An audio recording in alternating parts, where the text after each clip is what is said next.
Media के मित्र जरा set कर नीचे बैठ जाए, पीछे मेरा सीधा कांटेक्ट हो जाएगा। प्लीज सेट कर बैठ जाइए प्लीज।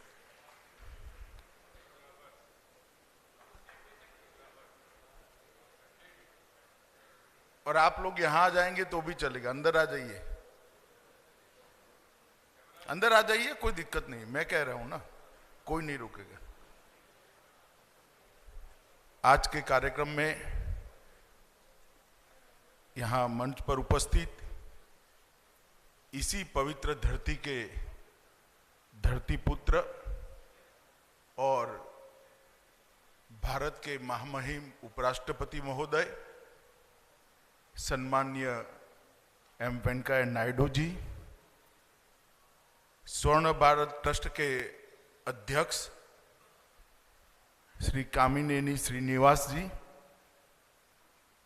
स्वर्ण भारत ट्रस्ट की सभी गतिविधियों का जो केंद्र बिंदु विगत 20 सालों से हैं, ऐसी श्रीमती दीपा वेंकट इम्माणी जी, श्री मुप्पा रापू हर्षवर्धन जी, और आज इस छोटे मगर बहुत महत्वपूर्ण कार्यक्रम में उपस्थित प्यारे भाइयों और बहनों, आप सभी को नमस्कार।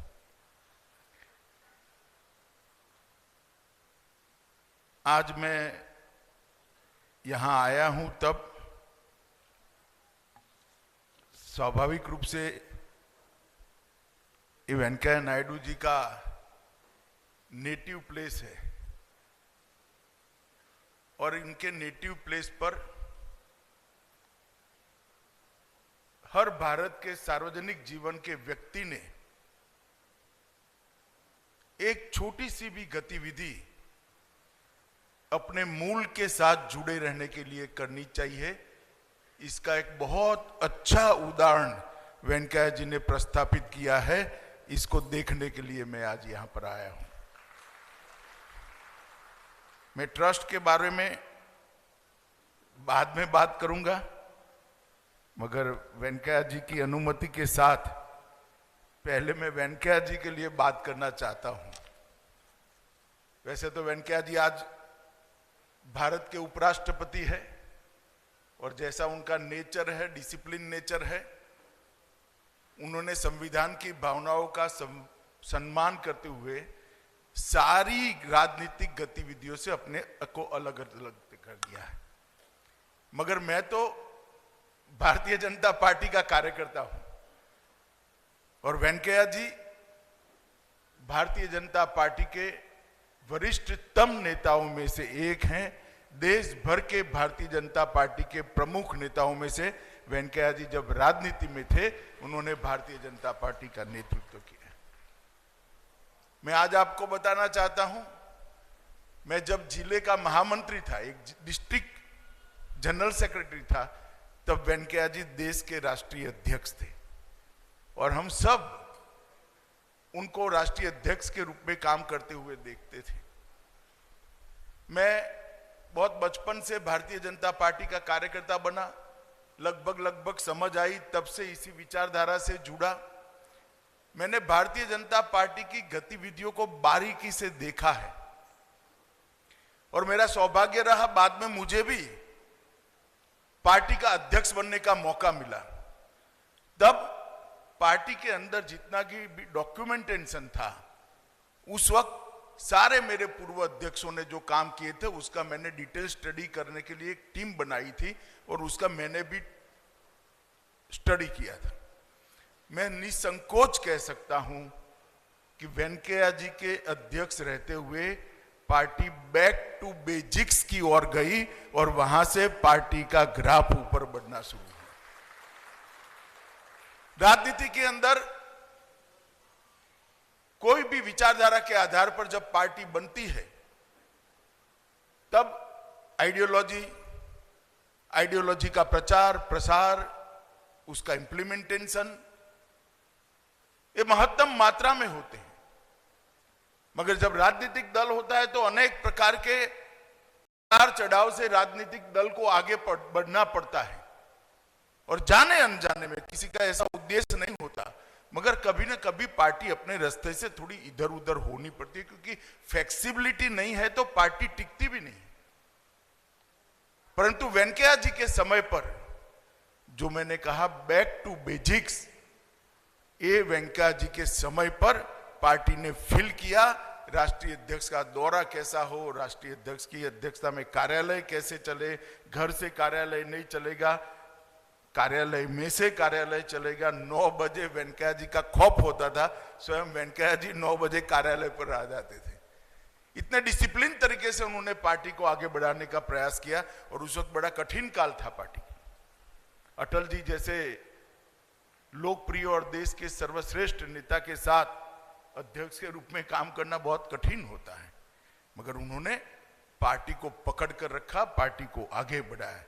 मैं मानता हूं ये बहुत बड़ी बात है, और मेरे जैसे हजारों कार्यकर्ताओं के लिए ये सीखने की बात है कि जब आप पार्टी का काम करते हो, हमने पार्टी का ही सोचना चाहिए, पार्टी के ही सिद्धांतों की बात करनी चाहिए।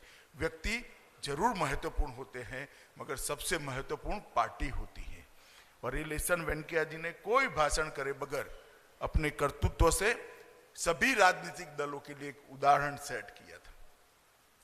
एक गरीब किसान परिवार में जन्म लेकर समुद्र किनारे से 20 किलोमीटर दूर के गांव में जन्म लेकर भारत का उपराष्ट्रपति बनना, भारतीय जनता पार्टी का अध्यक्ष बनना, अनेक विभागों के मंत्री बनना और हर जगह पे कंट्रीब्यूशन करना, ये बहुत बड़ी बात होती है।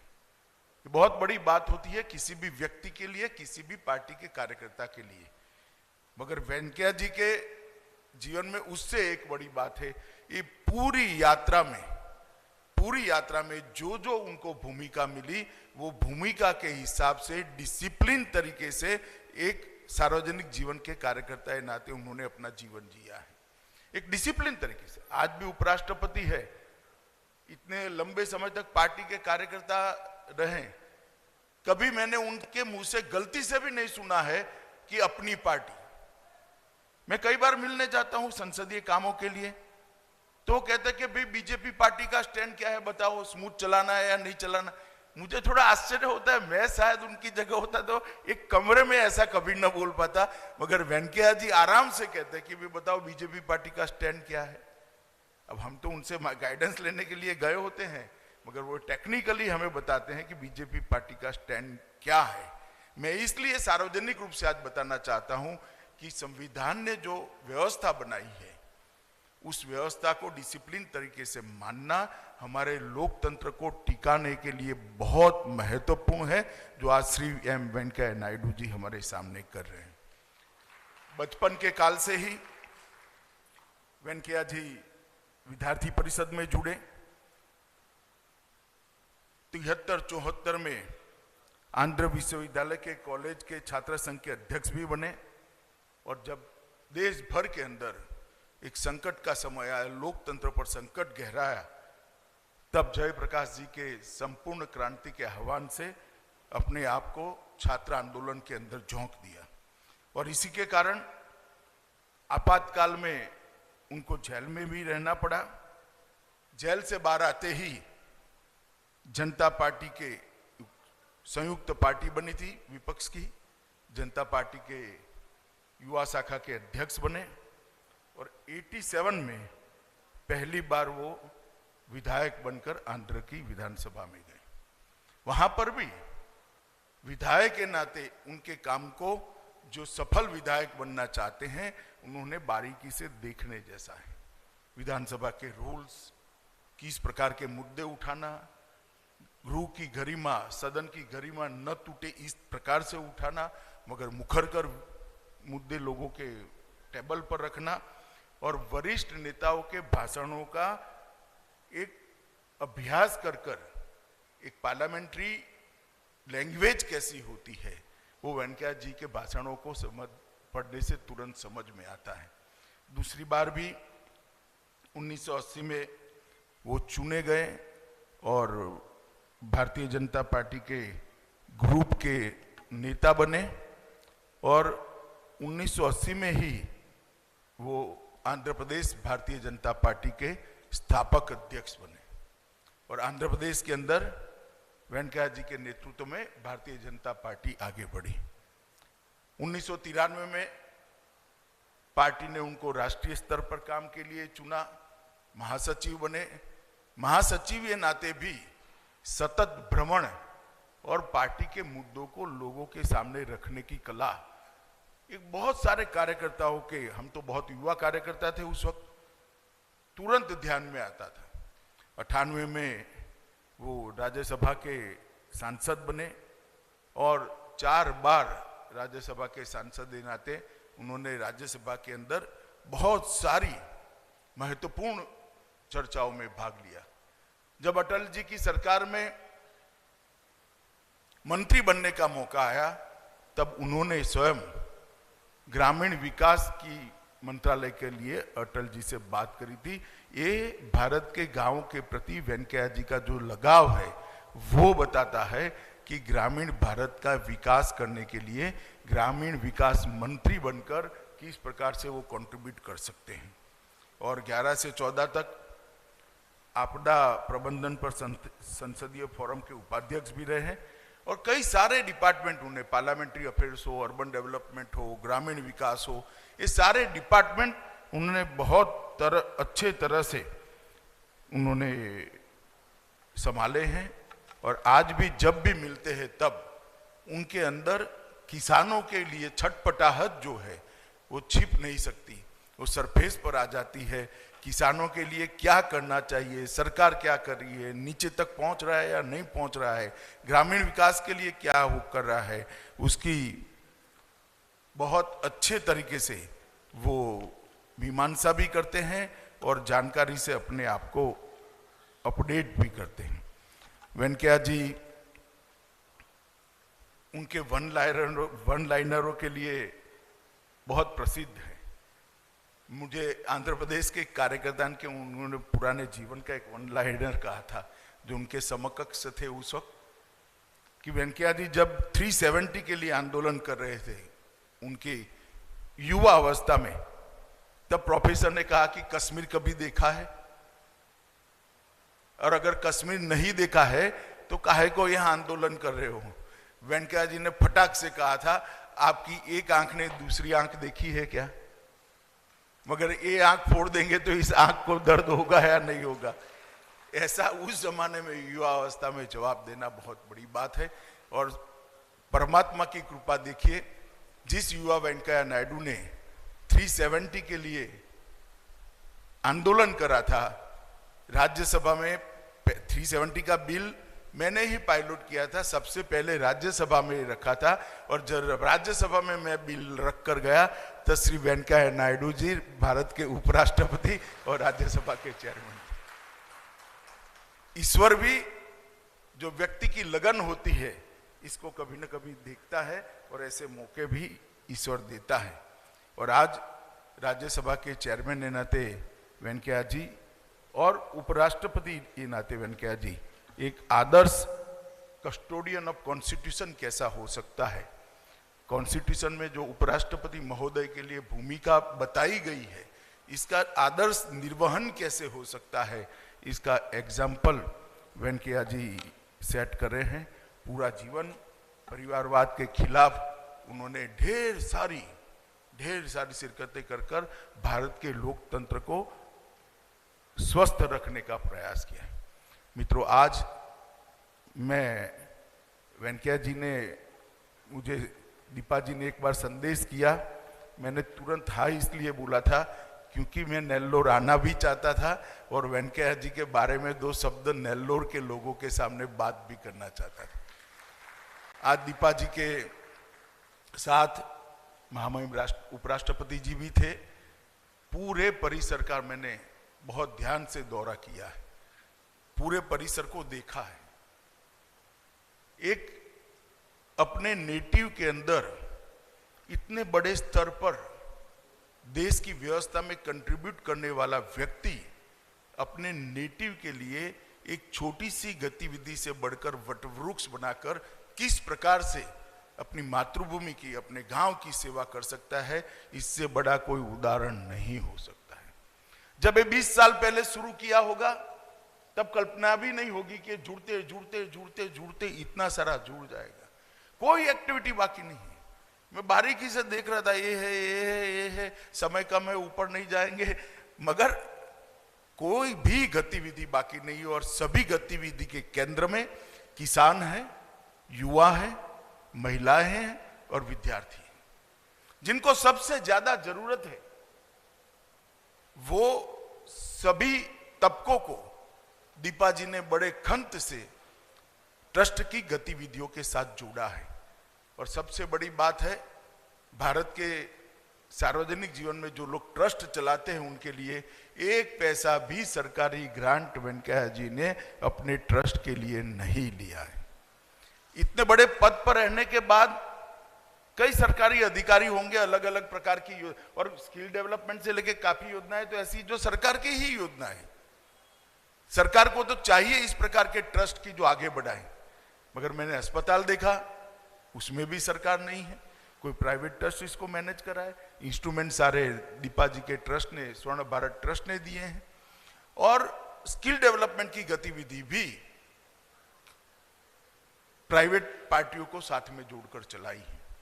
मैं मानता हूं कि ये बहुत बड़ा एक अपने आप में उदाहरण है कि किस प्रकार से एक अपने पैतृक गांव के अंदर, अपने जन्म जहां हुआ वो गांव के कल्याण के लिए किस प्रकार से काम किया जा सकता है। और मित्रों, एक बात मैं यहां आकर बहुत अच्छे से कनेक्ट कर पाया हूं। अगर हर गांव में कोई न कोई एक व्यक्ति इस प्रकार की गतिविधियों को उठा ले, अपने आप को बाजू में कर गांव के बच्चों की, किसानों की, महिलाओं की और गरीबों की चिंता करे, तो देश के अंदर एक भी गांव ऐसा नहीं बचेगा जहां ये सब चीजें नहीं होगी। परंतु हम सब कर नहीं सकते, वेंकैया जी कर रहे हैं। और मेरे जैसे व्यक्ति के लिए आज एक बहुत बड़ा लेसन है कि अपने नेटिव के साथ, अपनी जड़ों के साथ कैसे जुड़ा रहा जा सकता है।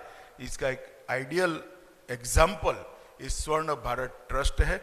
और मैं वेंकैया नायडू जी को ये ट्रस्ट के प्रेरणा स्वरूप, प्रेरणा मूर्ति के रूप में बहुत बहुत बधाई देना चाहता हूं कि इन्होंने नेल्लोर के युवाओं के, किसानों के, बच्चों के और गरीबों के कल्याण के लिए इतना बड़ा गतिविधि का केंद्र बनाया है और स्वयं इतने इन्वॉल्व है कि हर चीज उनको मालूम है। और दीपा जी ने भी और ट्रस्ट के अध्यक्ष जी ने भी उसको बहुत आगे बढ़कर बढ़ाया है। मित्रों, आज जब मैं यहां आया हूं तब कोई राजनीतिक बात नहीं करनी है, मगर एक ऐसा प्रयास है भारत सरकार का जिसको मैं आपके साथ साझा करता हूं। मैं लगभग 1981 से सार्वजनिक जीवन में हूं, कई साल हो गए, और पद्म पुरस्कारों को मैंने पहले भी देखा है, आज भी देखा है। और अब मैं गृह मंत्री हूं तो पद्म पुरस्कार की प्रक्रिया को भी ध्यान से देखता हूं। और मेरा स्वभाव है स्टडी करने का, पुरानी प्रक्रिया का रिकॉर्ड मंगा कर भी मैंने देखा। ज्यादातर जो दल सत्ता में होते हैं उनके प्रभाव क्षेत्र के लोगों को पद्म पुरस्कार मिलते थे। मुख्यमंत्री का रिकमेंडेशन हो, एमपी का हो, मिनिस्टर का हो, और सिफारिश के बगैर पद्म पुरस्कार की कल्पना ही नहीं की। पद्मश्री, पद्म भूषण, पद्म विभूषण, भारत रत्न सिफारिश के बगैर कभी मिल नहीं सकता था।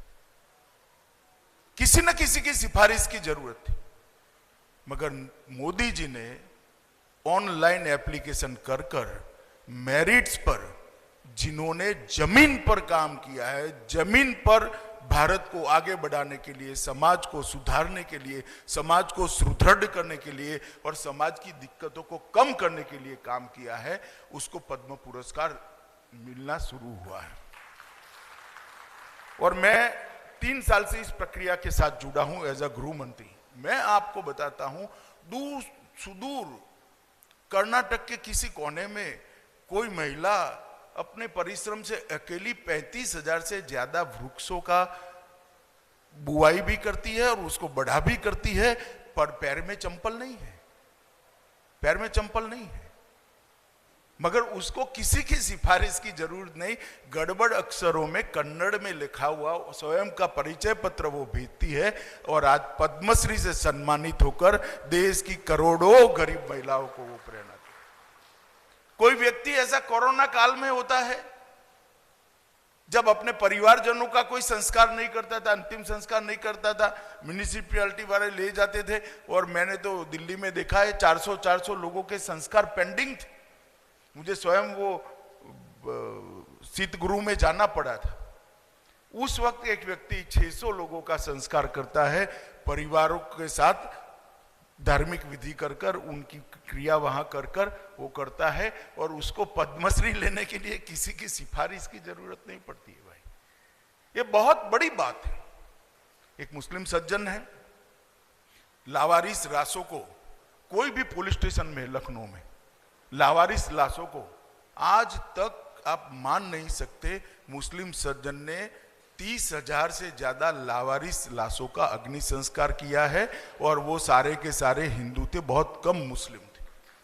अब ऐसे व्यक्ति को पद्मश्री मिलता देखकर सात अर्थ में मैं भावुक हूं कि मोदी जी ने इस प्रक्रिया को कितनी ट्रांसपेरेंट कर दिया, पारदर्शी किया और उसका लोकतांत्रिकरण कर डेमोक्रेटिक बना दिया।